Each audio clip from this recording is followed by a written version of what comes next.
Right, these are the answers to the quantum physics and impulse question.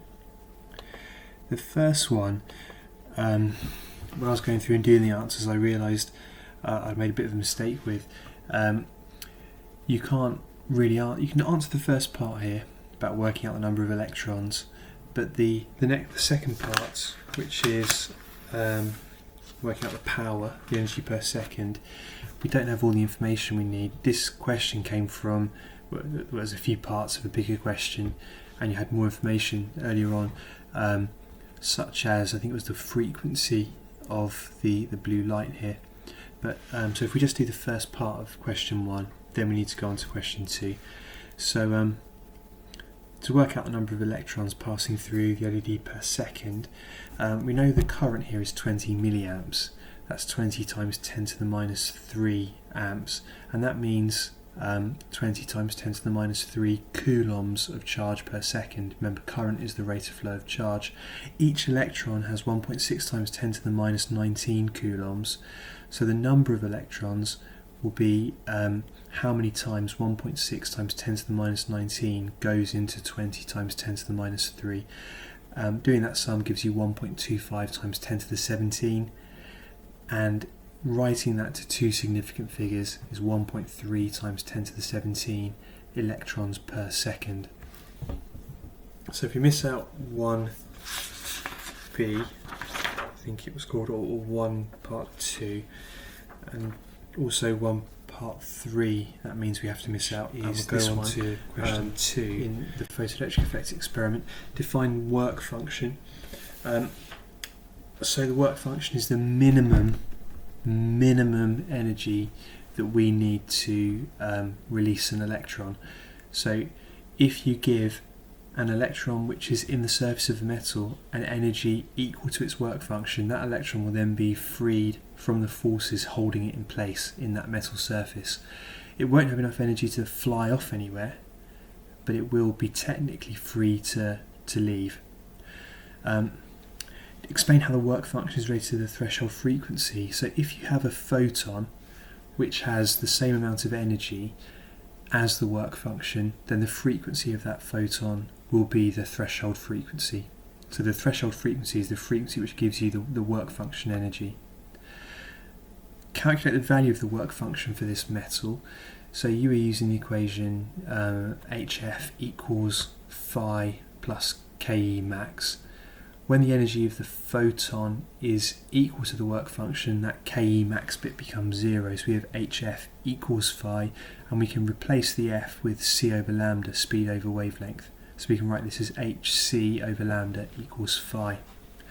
H, Planck's constant, is 6.63 times 10 to the minus 34 times by the speed of light, 3 times 10 to the 8, all divided by the maximum wavelength at which the light is not causing any emission. So if you have the light, remember, the lower the wavelength, the higher the frequency, so the more energy they have. So we are looking for what is the maximum wavelength before electrons stop being emitted and stop being detected. So that'd be the 550 nanometers. Nano means 10 to the minus 9. So I would read that as 550 nanometers, 550 times 10 to the minus 9. Stick those numbers into the calculator and you get 3.6 times 10 to the minus 19 joules. Question 3. So this was a 4-mark describe question. These questions are quite tricky to get all the marks on. So you are being asked to explain why it is that blue light causes electrons to be emitted, but red light doesn't. And describe Einstein's theory to explain these observations. So Einstein's theory, when it comes to the photoelectric effect, is all about this concept that light is travelling as packets of energy, and those packets of energy we call photons. The energy of each photon is proportional to the frequency equals HF is a really important equation. And with a question like this, even though it's a describe question, when I would, if I'm answering a question like this, I would be thinking, what equations, what details, what facts can I get in there. And with any question like this on the photoelectric effect, you want to be getting in E equals HF and HF equals phi plus Ke max. I always refer to this as Einstein's equation, HF equals phi plus Ke max. So we need to say, and I've said this in this first kind of, I don't know if you count that as a paragraph or not, but those two sentences, that the photon is the packet of energy that light consists of, and each photon has an energy equals HF. So energy depends on frequency. This next bit here, this is really important, and this is what makes the particle model work in explaining this situation, whereas the wave model can't. So it's a single photon interacting with a single electron. So we refer to this as a one-to-one interaction. In the mark scheme, if you're looking at the mark scheme as well, the mark scheme was at the end of these questions. It says individual photons are absorbed by individual electrons, and that's the same idea, that a one-to-one interaction. You don't get two photons hitting the same electron at the same time.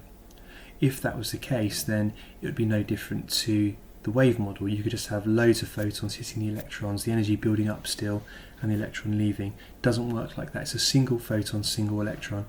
Then if that photon has an energy which is greater than the work function, so bigger than that minimum energy that's required, the electron will be released. If the photon's energy is less than the work function, the electron will just stay sat there. And that is what we're saying with this equation. We've said before that this equation is really just a conservation of energy thing.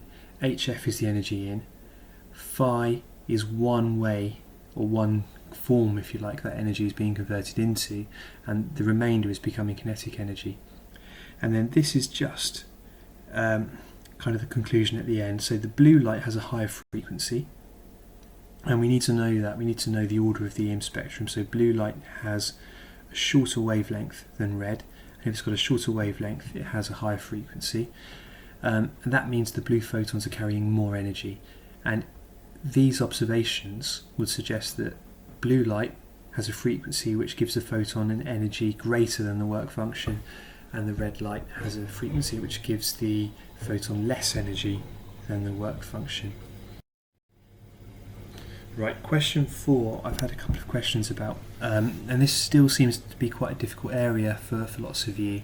This is the impulse question. So you've got a false time graph, and this one's a bit more exciting than someone hitting a golf ball or a tennis ball and the other things we've seen so far. This is a satellite and a spacecraft and a rocket. So you've got a false time graph, and what you're being asked about here, you're working out the change in velocity. So we're using the impulse equation. Impulse, remember, is the change in momentum, and change in momentum, mv minus mu, equals force times time. And force times time is the area under the graph. So the area under a force time graph is the impulse, that is the change of momentum.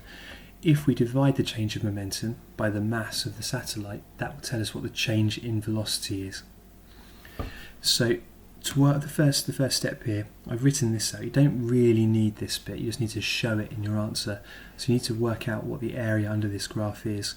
And I did it by breaking this kind of graph down into a triangle, then a rectangle here, then another triangle there, then another rectangle here, and then another triangle there, and adding them all together, being really careful to not miss this time in milliseconds. So every kind of x measurement here, so for this first triangle, the area of this triangle is half times base times height.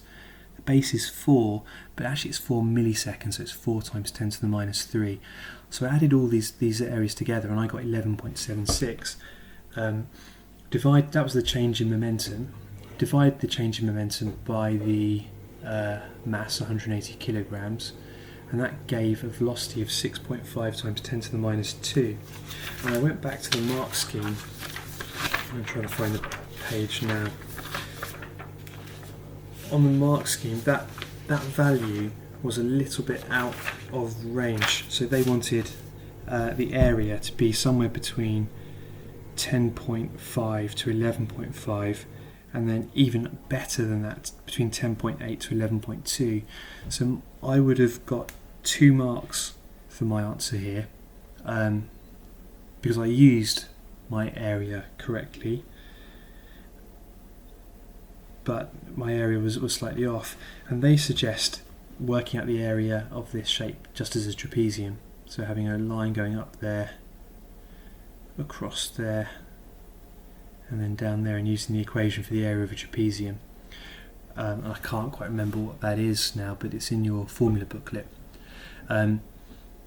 Ideally, and sometimes they insist on kind of counting the squares, so you could count up these kind of sort of centimetre squares and then try and estimate how many of the kind of portions of those there are. That tends to take a long amount of time, and if you look at the mark scheme in the examiner's comments, it says that the reason there were 4 marks for this is because of the time taken to actually measure the area.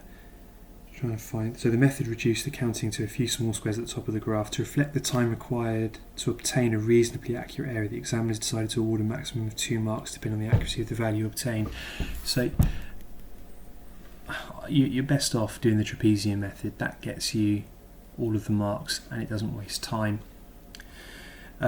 But the method is force time graph. To work out the change in velocity or the final velocity or the increase in velocity from a force time graph, you measure the area under the graph. That tells you the impulse. We need to remember the area under a force time graph is impulse. Impulse is change in momentum. Divide the impulse by mass. That tells you the change in velocity. A lot of the time, the initial velocity will be 0. So that would just be the final velocity you're working out when you divide the impulse by the mass. If the initial velocity isn't 0, and we don't know what the initial velocity is here, but it won't be 0, it'll be some whatever speed the rocket was going at, then impulse divided by mass will be equal to v minus u, and that is the change in velocity. And then the last bit, describe how the acceleration of the satellite varies between 0 and 10 milliseconds. So between 0 and 3 milliseconds, the acceleration is constant because force divided by time is proportional to the acceleration. And then after that, from 6.5 ish to the 10 milliseconds here, the acceleration is decreasing. So the acceleration there is less than the acceleration there, and it's going down. The important thing from this question to really kind of make sure you've got your head around is this first bit. The area under a force time graph is the impulse, and impulse is the change in momentum.